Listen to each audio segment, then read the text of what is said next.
I just want to say that Marina Mabre is a bum, and I own her. She shoved me like that was going to change the score. She was out there putting up Angel Reese stats with her 6 points and 8 me-bounds. She needs to relax. They tried to gang up on me with 3 players because I cooked their whole squad, and I had to let their bench know after I hit that three-pointer to shut their asses up. Following the WNBA's unexpected decision to fire her top enforcer, Sophie Cunningham, Caitlin Clark just went bonkers. My name is Sophie Cunningham, and I won't allow anyone to harm Caitlin Clark.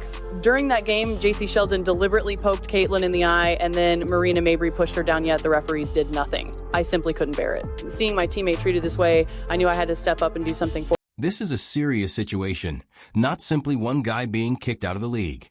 The WNBA is getting out of hand, and fans are furious.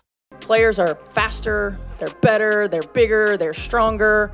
They're as good as they've ever been. They're as athletic as they've ever been. The game is fast now. Things are happening quickly. Everybody's getting better, except the officials. So we got to find a way to remedy it. I mean, you've heard every coach talk about it, so I don't know what the answer is. Caitlin Clark's response has the potential to upend women's basketball as a whole, because underneath this headline lies a risky pattern. A league that profits from Clark's notoriety while refusing to defend her. And now it appears they're punishing those who dared to support her.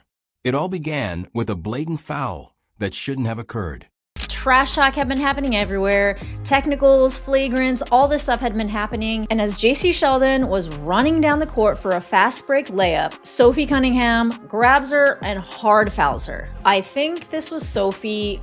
This was the last 46 seconds of the game. They were up by a lot. So I think it's a possibility that Sophie was trying to send a message to the league, to the officiating, to everybody that, listen, like, Indiana Fever have had enough, and this is what's going to happen. Late in a competitive game, fans immediately saw Sophie Cunningham's hard hit in defense of her teammate Caitlin Clark as a warning from the league, and Caitlin Clark was incensed.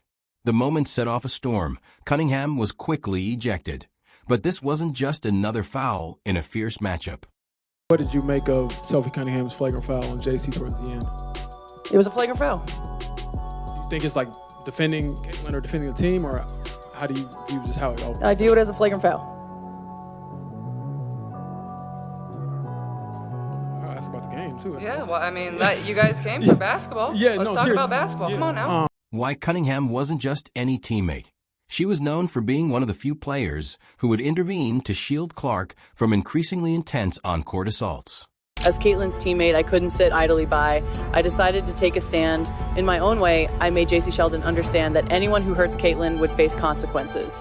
This wasn't just a foul, it was a warning to everyone. Although I was ejected from the game, I earned the respect of the fans. People thought I did what others were afraid to do, standing up for Caitlin, even at the cost of myself. This makes me furious. The WNBA's rules and biases clearly enable this violent behavior, ignoring players' dignity and safety. The atmosphere of that game grew increasingly tense until I couldn't stand by anymore. This season has revealed a grim reality in the WNBA, with Clark being the league's biggest attraction ever. And those attacks had been mounting up cheap shots, eye pokes, and body checks, while referees looked the other way. It's amazing, just to see that how many people just love her in this city. She made her mark here, and it's just incredible to see all the fans and how much she's just put into work, and then the impact she's had on this city is just amazing. Her appearance increased the audience by thrice, sold out arenas across the nation, and made her jersey the best-selling item in any sport. But rather than celebrating this achievement, the league's culture seemed intent on destroying her. When Clark missed games due to injury, the WNBA's ratings fell by 55%. Let that sink in. One player out and over half of the audience disappeared. This demonstrated what fans already knew. Clark isn't just a member of the league. She is the league right now. Nevertheless, game after game, Clark was the target of outright attacks on the court marina. The notorious body check by Maybe. I think he did face. That's what Clark didn't like. But Maybe. Angel none of Reese's flagrant to the head jammer freeze and other smaller hits that Izzy Mager blocked for 29 points resulted in any serious consequences. When authorities made it apparent that no one would stand up for Clark, Sophie Cunningham, a black belt in Taekwondo, stepped in to support her friend without hesitation. By confronting the bullying mentality of the league, Cunningham became a target. Shot rejected!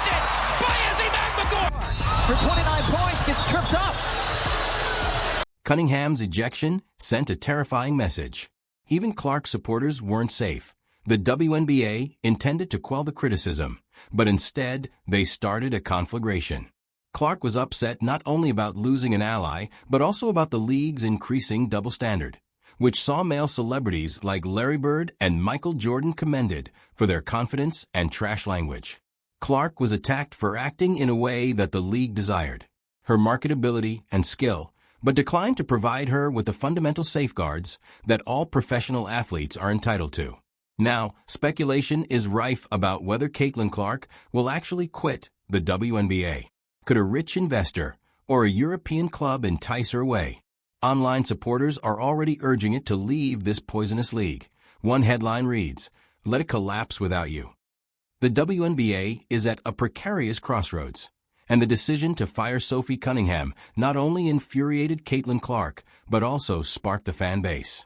The tension is reaching a breaking point, and if the league doesn't make a quick change, it could lose the one player keeping everything together. When you are good at basketball, you're pretty, and you got grit, those three things make you bad to the bone. And I think this is one of it's new trends that's going on in the WNBA, in my personal opinion, is that not only will you be good at basketball, but you also, some of these women don't look like women, right? They used to look like dudes, but now they look like beautiful women that are playing basketball. And one thing I like about Sophie is that she's tough. Outrage erupted on social media, and commentators attacked the league's leadership and #protect. The main issue looming over all of this is how long Caitlin Clark will be in the spotlight when she started to trend again. If she leaves or accepts one of those alleged offers from billionaire investors or Europe, the consequences would be disastrous. Sponsors would run away, ratings would fall, and the message with future stars would be incredibly clear. The WNBA was given a once-in-a-generation star who attracted millions of fans to sold-out arenas and made women's basketball a must-watch television program.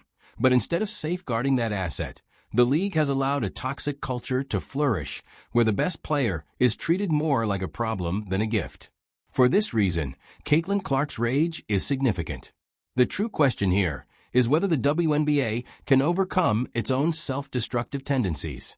It's not just about Sophie Cunningham.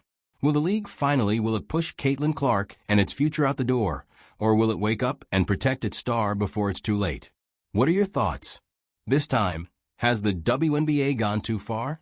Please share your opinions in the comments below, and remember to like and subscribe for the most recent WNBA drama. When we first played her, I just think she's had a lot of pressure on her shoulders, and I think a lot of people, no one's walked in her footsteps, and so it's really easy to judge and to say things, but at the end of the day, we all need to empower each other and be there for each other. I think she's done a lot, not only her, but that rookie class. They've brought a lot of attention to our league, and it's needed. Like, this is what we've always wanted, and so why would we not embrace them and make sure they're good? And so when we first played them, I was like, hey, keep doing your thing. Like, you're doing a great job. If you ever need anything, reach out. And then the All-Star game, we were just having fun. I mean, she was playing, I was having a good time on the sideline, and I kind of told her, I was like, hey, if you ever want to come to Phoenix, let me know. But that one kind of backfired on me. Now I'm here, which is great. This was not anticipated by anyone. The Indiana Fever played the Connecticut Sun yesterday, and what should have been a heated WNBA game descended into one of the most outrageous brawls of the season. It began when Caitlin Clark, a star for the Indiana Fever, took a vicious eye poke from JCS Sheldon. But instead of the game calming down, Sophie Cunningham stormed in and launched a shocking attack on Sheldon in the closing seconds. What happened next stunned everyone. As multiple players were thrown out, referees faced historic fines.